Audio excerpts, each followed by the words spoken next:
বিয়ে করতে চলেছেন দিলীপ ঘোষ। সূত্রের খবর, শুক্রবারই 7 পাকে বাঁধা পড়তে চলেছেন বিজেপির প্রাক্তন রাজ্য সভাপতি দিলীপ ঘোষ। তবে 7 পাকে বাঁধা না শুধুই রেজিস্ট্রি তা এখনও স্পষ্ট নয়। গোধূলি লগ্নেই হবে বিয়ে জানা যাচ্ছে এমনটাই। রেজিস্ট্রিতে উপস্থিত থাকবে 2 পরিবারের পরিজনরা। ইতিমধ্যেই দিলীপের মা কলকাতায় এসে উপস্থিত হয়েছে। ভাবছেন তো পাত্রী হচ্ছে রিঙ্কু মজুমদার, বাড়ি নিউ টাউন। দিলীপের সাথে বিজেপি করার সূত্রেই আলাপ বলে জানা যাচ্ছে। কলকাতা উত্তর শহরতলির মহিলা মোর্চা সাংগঠনিকের সঙ্গে যুক্ত রিঙ্কু। দিলীপের ঘনিষ্ঠ মহলের দাবি, মায়ের পেরাপিরিতেই বিয়ে করছেন দিলীপ ঘোষ। অন্যদিকে রিঙ্কু বিবাহ বিচ্ছিন্না, ডিভোর্সি। কাজ করেন সল্টলেকের একটি তথ্য প্রযুক্তি সেক্টরে।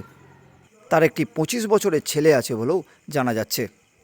দিলীপের ঘনিষ্ঠ মহলের দাবি, দিলীপকে দিলীপের মা বলেছে, আমি না থাকলে তোকে দেখবে কে। মায়ের এই কথাতেই শেষ পর্যন্ত মন গলে দিলীপের। মায়ের এই কথাতেই 60 বছরের দিলীপকে বিয়ে করতে প্রভাবিত করেছে বলে জানা যাচ্ছে। কমফর্টেবল ম্যাট্রেস মানেই আরআরকে ম্যাট্রেস। ওয়ারেন্টি নয়, গ্যারেন্টি দেয় আরআরকে ম্যাট্রেস।